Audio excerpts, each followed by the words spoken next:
Hello વિદ્યાર્થી મિત્રો, કેમ છો? હું છું ભાર્ગવ સર ને આપ જોઈ રહ્યા છો બીકે સાયન્સ ઇન્સ્ટિટ્યૂટ ના ચેનલમાં આપનું હાર્દિક સ્વાગત કરીએ છીએ. તો આજનો જે મારો વિડિયો લેક્ચર છે એની અંદર આપણે વાત કરીશું કે પરીક્ષાની અંદર પેપર કઈ રીતે લખવું. ઘણા બધા વિદ્યાર્થી એવા હોય છે જેને આવડતું બધું જ હોય, પણ જ્યારે એ લોકો લખવા બેસે તેમને ઘણી બધી તકલીફ પડતી હોય. તકલીફ એટલે આવડતું તો હોય જ, પણ લખવાની પદ્ધતિ શું હોય એ ખૂબ જ જાણવી ઇમ્પોર્ટન્ટ છે, બરાબર? અથવા એક્ઝામ સમય પહેલા આપણે કેવી પ્રિપરેશન કરવી, કેવી રીતે વાંચવું, એ બધી જ તૈયારી વિશે આપણે જે વાત કરીશું. પહેલા તો બેટા તમને ખાસ જણાવું કે આગામી 27 તારીખે ધોરણ 10 અને 12 ની એક્ઝામ શરૂ થવા જઈ રહી છે. તો હું આશા રાખું કે દરેક વિદ્યાર્થીઓ સારી એવી તૈયારી ચાલતી હશે અને ખૂબ સારું એવું પરિણામ પ્રાપ્ત કરશો. પણ બેટા પરિણામ પ્રાપ્ત કરવું હોય તો તમે લોકો એક એવી મેન્ટાલિટી હોય બધાની કે આપણે ખૂબ વાંચીએ, ખૂબ લખીએ, ખૂબ આપણે આખો દિવસ આમ ચોપડીઓ લઈને બેસી રહીએ તો આપણે પાસ થઈ જઈએ, અથવા આપણે 90% આવી જાય, 99% આવી જાય. એવું નથી હોતું. અત્યારના બેટા જમાનાની અંદર તમે જેટલું સ્માર્ટ વર્ક કરશો એટલા તમે આગળ આવશો. એક સિમ્પલ વસ્તુ તમને સમજાવું. એક માણસ, કોઈ મજૂર સવારના 9 વાગ્યાથી માંડી સાંજના 6 વાગ્યા સુધી પોતે મજૂરી કરશે અને 300 રૂપિયા જ કમાશે, અને એવું એ આખો મહિનો કામ કરશે, બરાબર? કામ તો કરે જ છે, મજૂરી બી કરે છે. અને બીજો કોઈ વ્યક્તિ તે ફક્ત ખાલી 9 થી 12 કે 12 થી 5 જ જશે અને મજદૂર કરતા વધારે કમાશે. તો એ બંનેમાં ડિફરન્સ જો, બંને વ્યક્તિ કામ કરે છે, બંનેનો ટાઈમિંગ ઉપરથી જેનો વધારે સેલરી હશે, વધારે કમાતો હશે, એનો ટાઈમિંગ બી ઓછો છે. તો અભી તમે વિચાર કરો કે એને આપણે શું કહીએ? ઓફિસર કહીએ, સાહેબ કહીએ, પેલા શું કહીએ? મજૂર કહીએ. તો આ બંને વચ્ચેનો ડિફરન્સ શું છે? બંને કામ જ કરે છે, પણ બંનેની કામ કરવાની પદ્ધતિ કેવી હોય? અલગ અલગ, બરાબર? તો એનો અર્થ શું થાય કે તમે ભણો, તમે વાંચો, બધી જ રીતે તમારેથી થાય એટલી મહેનત કરો, પણ મહેનત કરવાની બેટા એક પદ્ધતિ હોય. એવું ના હોય કે આપણને તમારા પેરેન્ટ્સ કે સ્કૂલના કોઈ ટીચર કે ટ્યુશનના કોઈ ટીચર એક સર ઇન્ફોર્મ કર્યું કે ભાઈ ધોરણ 10 આવી ગયું, આપણે વાંચવા જ કરવાનું આખો દિવસ, બસ બીજું કશું જ કરવાનું નહીં. તો પછી એવું તો તમે લઈને બેસી જશો તો કોઈ મતલબ નહીં. મતલબ તમે જ્યાં સુધી પોતાના મનથી નહીં વાંચો, મનથી મહેનત નહીં કરો, અથવા કોઈ પ્લાનિંગ નહીં હોય પ્રોપર, બરાબર, તો શું થશે? કોઈ પ્લાનિંગ પ્રોપર હશે નહીં તો તમે મહેનત તો બધી જ કરશો, બધું વાંચ્યું બી હશે, પણ જ્યારે પરીક્ષાની અંદર બેસશો ત્યારે તમે શું થયો? કન્ફ્યુઝ થઈ જશો કે મેં આવું વાંચ્યું હતું, ના તો આવું આવ્યું, આવું વાંચ્યું હતું, ના તો આવું આવ્યું, બરાબર? મતલબ એ કન્ફ્યુઝન ક્રિએટ ના થાય એક્ઝામ સમયે. ઘણી વખત કેવું હોય કે કોઈ પ્લાનિંગ ના હોય, અનપ્લાન, જે પણ બુક આવી ચેપ્ટર ખોલીને આપણે વાંચવા માંડ્યા, પછી છેલ્લે રિવિઝન કરવા બેસ્યું એટલે મનની અંદર ઊભું થાય, આ વાંચ્યું હતું કે નતું વાંચ્યું, બરાબર? મતલબ ઘણી બધી કન્ફ્યુઝન ઘણા બધા પ્રકારની ક્રિએટ થતી હોય છે. તો પહેલા તો હું એક તમને સલાહ આપીશ કે ગણિત અને વિજ્ઞાન જે બે મુખ્ય વિષય છે, સમાજ અને અંગ્રેજી એ પણ મુખ્ય વિષય છે, બાકીના ભાષાના વિષયો સંસ્કૃત, હિન્દી અને ગુજરાતી એ પણ મુખ્ય વિષય જ છે. ઘણા બધા છોકરાઓ શું કરશે કે મુખ્ય વિષય જ્યારે પણ વાંચવા બેસશે, ગણિત લઈને બેસી ગયો, દાખલા ગણી લીધા, વિજ્ઞાન લઈને બેસી ગયો, વાંચી લીધું, સમાજ વાંચી લીધું. એવી રીતના ના થાય બેટા. તૈયાર બધા જ વિષયને તમે પર્ટિક્યુલર ચોક્કસ તમારે ટાઈમ આપવો પડે. તમે જુઓ કે શારીરિક શિક્ષણ, તમારે પીટી નું બી પેપર આવે છે, બોર્ડનું. તમે સમજી લો કે તમે બધા જ વિષયમાં પાસ થઈ ગયા, પણ પીટી ના પેપરમાં પાસ ના થયા. તો કેમ કે આપણે શું કરીએ? આપણી મેન્ટાલિટી એવી, પીટી બહુ સહેલું, પીટી નું પેપર બહુ જ સહેલું, પીટી ના પેપરમાં શું વાંચવાનું, આપણી મેન્ટાલિટી એવી. તો વાસ્તવિકની અંદર બેટા એ પણ એક વિષય છે, એ પણ એક સબ્જેક્ટ છે, તમારે એને બી પ્રોપર ટાઈમ આપવો પડે. જેટલો ટાઈમ તમે ગણિતને આપો, એટલો ટાઈમ વિજ્ઞાનને આપો, એટલો ટાઈમ સમાજને, એટલો ટાઈમ. હું એવું નથી કહેતો કે તમે બહુ બધો ટાઈમ આપો એ સબ્જેક્ટમાં, તમને આવડી જાય તો it's okay, it doesn't matter, એની કઈ જરૂર નથી. પણ ઘણા બધા વિદ્યાર્થીઓ શું કરશે પીટીન પેપર વાંચી લઈશું એવું ના હોય. એક પ્લાનિંગ થી તૈયારી કરો, કારણ કે હવે આપણી એક્ઝામમાં આજથી એક્ઝેક્ટ કમ્પ્લીટ આજે 27 તારીખ થઈ બેટા, હું 27 તારીખનો જ વિડીયો બનાવીશ ને આજે જ અપલોડ કરીશ આ વિડીયો. તો તમે વિચાર કરો કે 27 થી 27 એટલે એક્ઝેક્ટ 1 મહિનો બાકી છે તમારી એક્ઝામ. બરાબર, હમણાં જે દ્વિતીય પરીક્ષા ગઈ, આઈ થિંક આજે લાસ્ટ પેપર બી છે દ્વિતીય પરીક્ષાનું. તો એનો અર્થ શું થયો કે તમારે એક પ્રોપર પ્લાનિંગ કરવું પડે. હવે તમે એમ કહેશો સર 1 મહિનો બાકી લો, તમે પ્લાનિંગ શીખવાડો. બરાબર બેટા, મેં અત્યારે જે એક્ઝામ ચાલી રહી છે મારી પાસે જે બી સ્ટુડન્ટો છે એમને તો મેં ઓલરેડી વાત કરી છે, પણ મેં નોટિસ કર્યું કે ઘણા બધા છોકરાઓને શું તકલીફ થતી હોય છે. તો એના આધારે મેં વિચાર્યું કે ભલે 1 મહિનો બાકી હોય પણ હું આ એક વિડીયો બનાવીને આપું બધા વિદ્યાર્થીને, તો એમને શું એટલી હેલ્પ થાય. બરાબર, ચલો અહીંયાથી તો એનો શું થયો કે તમે જે બી કરો એ પ્રોપર પ્લાનિંગ થી કરો. ફર્સ્ટ ઓફ ઓલ આપણે નોર્મલ સમજીએ કે ધારો કે સમજી લો, જસ્ટ ફોર એક્ઝામ્પલ, ધારો કે વિજ્ઞાનની વાત કરું અથવા ગણિતની વાત કરું, તો એમાં સમજી લો કે ટોટલ 12 ચેપ્ટર છે. બધા ચેપ્ટરમાં લખવામાં આગુ બાજુ બેટા સમજી લેજો, ખાલી આ તો નોર્મલ જસ્ટ એક્ઝામ્પલ આપો. 12 ચેપ્ટર માંથી 6 ચેપ્ટર તમારી ફર્સ્ટ એક્ઝામમાં આવી ગયા ઓલરેડી, અને બીજા 6 ચેપ્ટર મતલબ ટોટલ 12 ચેપ્ટર કઈ એક્ઝામમાં આયા? Second exam. સેકન્ડ એક્ઝામમાં આપણો આખો સિલેબસ કવર થઈ જાય. બરાબર, તો એનો અર્થ શું થયો કે આ એક્ઝામ ની અંદર ટોટલી સિલેબસ તમે કવર કર્યો. હવે કદાચ માની લો કે આપણને 12 ચેપ્ટર માંથી 7 જ ચેપ્ટર કમ્પ્લીટ આવડે છે. 7 જ ચેપ્ટર, સમજો કહું બેટા, ખાસ ધ્યાનથી જોજો. બરાબર, તો પહેલા તમે શું કરો, આ 7 ચેપ્ટર એકદમ કમ્પ્લીટ ક્લિયર કરી દો. કેમ કે તમને ઓલરેડી આ 7 ચેપ્ટર આવડે છે, તો તમને એ 7 ચેપ્ટર ક્લિયર કરવામાં ટાઈમ જશે નહીં, વધારે ટાઈમ નહીં જોઈએ, એક્સ્ટ્રા ટાઈમ નહીં જોઈએ. કેમ કે ઓલરેડી તમને આવડે છે, એ તમારે વાંચવાનું, મોઢે કરવાનું. બરાબર, એટલે એક વખત લખવાનું, તો એક્સ્ટ્રા ટાઈમ જોઈશે નહીં. ખ્યાલ આવે હું શું કહું છું?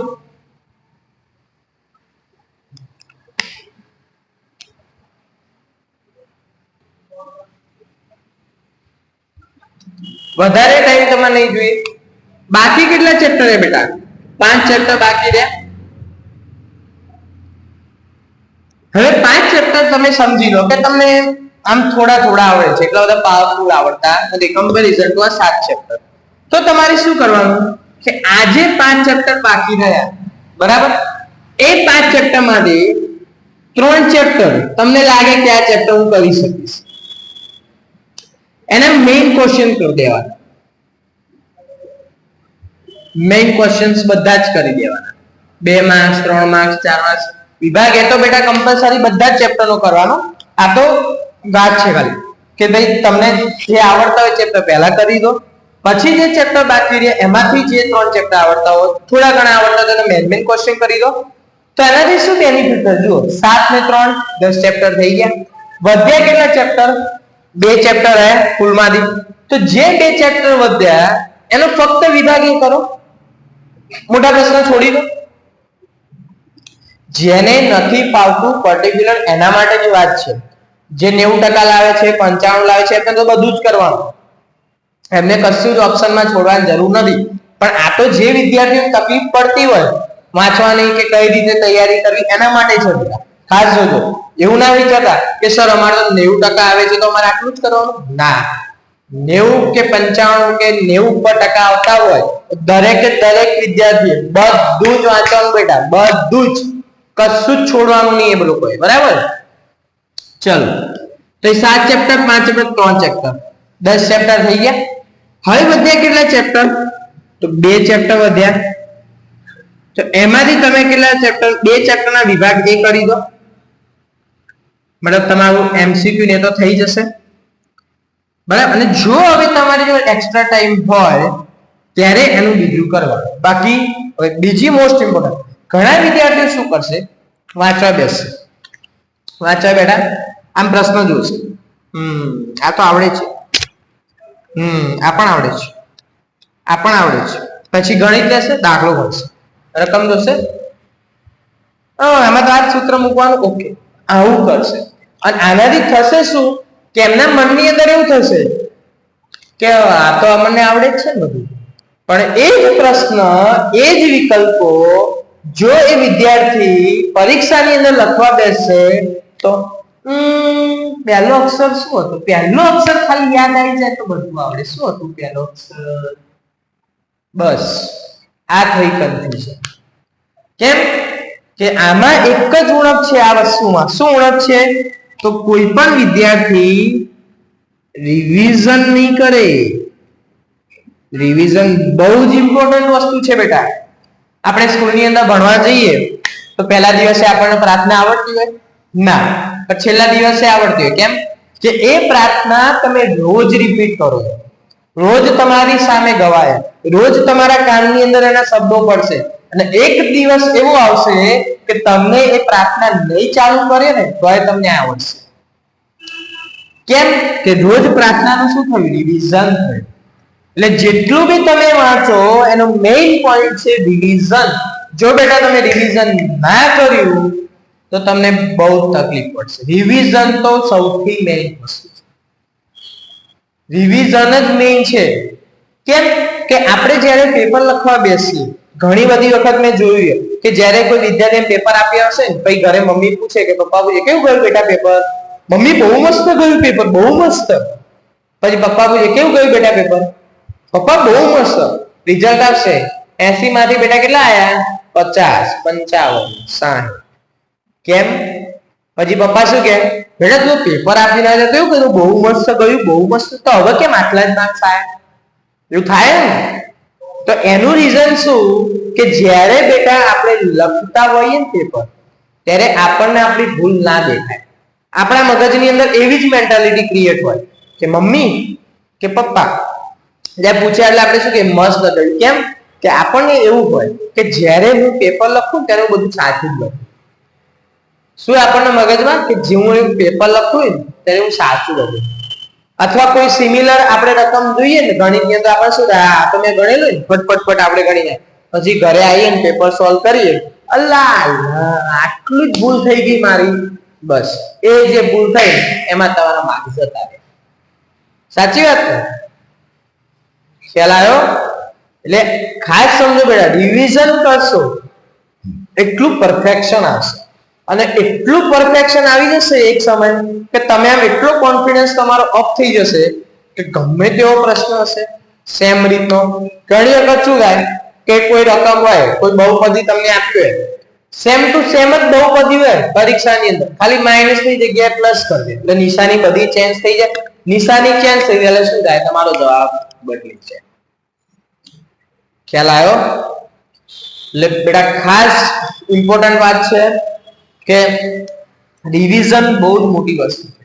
તમને એમ થાય કે સર વાંચેલું કેટલી વાર વાંચવાનું? તો બેટા તમે જેટલી વાર વાંચશો ને એટલી વખત કંઈક નવું મળશે અંદર. તમે જેટલી વખત રિવિઝન કરશો ને એટલી વખત કંઈક નવું મળશે અને તમને ખુદ એવું રિયલાઇઝ થશે કે સાલું આ તો પહેલા મેં વાંચ્યું જ નતું. કેમ કે પહેલા આપણે નોર્મલ તૈયાર કરી. રિવિઝન ની અંદર શું થાય કે તમે જેટલું તમે અંદર જાણવાની કોશિશ કરો એટલું તમને નવું મળે. નવું ઇન ધ સેન્સ કે તમે વાંચ્યું હોય અને યાદ બધું ના આવે. રિવિઝન કરો એટલે એમ થાય આ તો હું ભૂલી જ ગઈ હતી કે આ તો હું ભૂલી જ ગયો હતો. કોઈ મુદ્દો આપણે 10 મુદ્દાનો ક્વેશ્ચન નો જવાબ હોય આપણે 8 રેગ્યુલર પ્રોપર લખી શકીએ, પણ રિવિઝન કરો ને ત્યારે બેટા ખબર પડે કે કયા બે બાકી રહી જાય. ખ્યાલ આવ્યો? એટલે રિવિઝન મેઇન છે. તમે ગમે તેટલું બેટા વાંચો, બધા આખો દિવસ રાત દિવસ વાંચ કરશે, પણ જો રિવિઝન ના થયું તો તકલીફ થશે. કેમ? એક વખત વાંચશો બધું આવડશે, પણ રિવિઝન થી શું થાય? પરફેક્શન આવશે, તમારો આત્મવિશ્વાસ વધશે, કોન્ફિડન્સ લેવલ અપ થશે. બરાબર? અને બીજું ઓવર કોન્ફિડન્સ પણ નહીં જતું રહેવાનું. આમને બહુ ઓવર એક્સાઇટમેન્ટ બી સારી નહીં. ઘણી વખત કેવું થાય કે એક્ઝામ ની અંદર પેપર જોઈએ ને આટલું સહેલું પેપર, આટલું સહેલું, બસ એ જે ઓવર એક્સાઇટમેન્ટ આવી ગઈ એમાં બી શું થશે? કેટલું તમે પાછળ ભૂલી જશો. એટલે પહેલા તો પરીક્ષાની અંદર જાઓ, મન એકદમ સ્થિર રાખો. એવું કોઈ ટેન્શન લેવાની જરૂર નથી કે કેવું પેપર આવશે, શું હશે, આ હશે. તમે જે આખા વર્ષ દરમિયાન ભણ્યા છો એ જ પૂછાવાનું, અને તમે જે પેપર સ્ટાઇલ જાણો છો એ જ પેપર સ્ટાઇલ આવવાની. હજી હું આગળના વિડીયોમાં તમને પેપર સ્ટાઇલ વિશે બી સમજાવીશ, કેવી રીતે પેપર લખવું, પછી કેટલા વિભાગમાં આવશે પેપર, કેટલા માર્ક્સનું આવશે, બધું જ હું તમને સમજાવીશ. બરાબર? ખ્યાલ આવ્યો? એટલે ઓવર એક્સાઇટમેન્ટમાં નહીં આવી જાવ બેટા. ઘણી વખત કે એકદમ સહેલું પેપર હોવું આ તો બધું આવડે અને પછી લખવા બેસે છે શું હતું, શું કરવાનું હતું, ના શું લીટી કઈ હતી, પહેલો શબ્દ યાદ આવી જાય તો આખું આવડી જાય. પણ એવું ના હોય બેટા. ખ્યાલ આવ્યો? શરૂઆત જ મેઇન છે. કોઈ પણ વસ્તુની તમે શરૂઆત કેવી રીતે કરો એ બહુ ઇમ્પોર્ટન્ટ છે. બીજું, ઘણા બધા વિદ્યાર્થીઓ આમ લખતા લખતા ભૂલ થાય, ચેક ચાક પડે એટલે વ્હાઇટનર નો યુઝ કરે. વ્હાઇટનર નહીં વાપરવાનું બેટા. જેલ પેન પણ નહીં વાપરવાની બોર્ડની એક્ઝામ. આપણી રેગ્યુલર જે તમે યુઝ કરતા હોય પેન એ જ વાપરવાની. બરાબર? પછી બીજી વસ્તુ, ટાઈમ નહીં બગાડવાનો. જેટલું આવડતું હોય એટલું ફટાફટ પેલા લખી નાખવાનું. ઘણા લોકો શું કરશે, જગ્યાઓ છોડશે, પત્તાઓ છોડશે. એવું નહીં કરવાનું. ટાઈમ નહીં બગાડવાનો. જેટલું આવડતું હોય એ પહેલા લખી નાખવાનું. અથવા તમને એવું થતું હોય કે મને સેક્શન એ પહેલા આવડે છે તો સેક્શન એ પહેલા લખો. પછી બી માં થોડી તકલીફ છે, સેક્શન સી આપવા આવડે છે તો સેક્શન સી પહેલા. જે સેક્શન પરફેક્ટ અને પ્રોપર આવડતું એ પહેલા લખો. તો હમણાં આગળના વિડીયો લેક્ચર હું તમને ડિટેલમાં વાત કરીશ. બરાબર? એટલે ખ્યાલ આવી ગયો બધાને? ના, રિવિઝન ખાસ જરૂરી છે. સ્માર્ટ વર્ક કરતા શીખો, નહીં કે આપણે મજૂરી કરવાની. આપણે સારા ટકા લાવવાના છે. તમારા મમ્મી પપ્પાની જે એક્સપેક્ટેશન છે તમારી પર એ એમને પૂરી કરો. અને તમે શું માનો કે તમે હોશિયાર ક્યારે કહેવાય? ઘણા બધા વિદ્યાર્થીઓ વિચારે કે મારે તો 90 ઉપર ટકા આવે તો જ સારા ટકા ગણાય. ના, એ વાત ખોટી. સારા ટકા મતલબ કે તમને એવું હોય કે આ પરીક્ષાની અંદર મારે 75%, 80%, 90%, 85% કે 95% લાવવા છે, અને એટલા જો તમે ટકા લાવી દો જેટલા તમે ધાર્યા હોય એટલા, ઇટ્સ ઓકે, બહુ થઈ ગયું. એને નામ ટકા તમે સારા લાયા છે. ઘણા બધા શું કે તું ટકા સારા લાય. સારા એટલે કોઈ 99 માંથી 99 તો આવવાના નહીં, 100 માંથી 100 તો. બરાબર? એનો અર્થ શું થાય કે તમે જેટલા એક્સપેક્ટેશન કરી હોય તમારી તૈયારી પ્રમાણે એટલા ટકા આવે તો ઓકે. ખ્યાલ આવ્યો? બરાબર? એટલે 1 મહિનો બાકી છે બેટા પરીક્ષાનો. આ રીતે તૈયારી કરજો, પ્રિપરેશન પ્લાનિંગ થી કરજો. બરાબર? આપણે જેમ તેમ ના વાંચતા. બરાબર? અને આગળના વિડીયો લેક્ચર આપણે કેવી રીતે પેપર લખવાનું, કેટલા માર્ક્સનું શું છે એ બધું જ આપણે આગળના વિડીયો લેક્ચરમાં સમજીશું.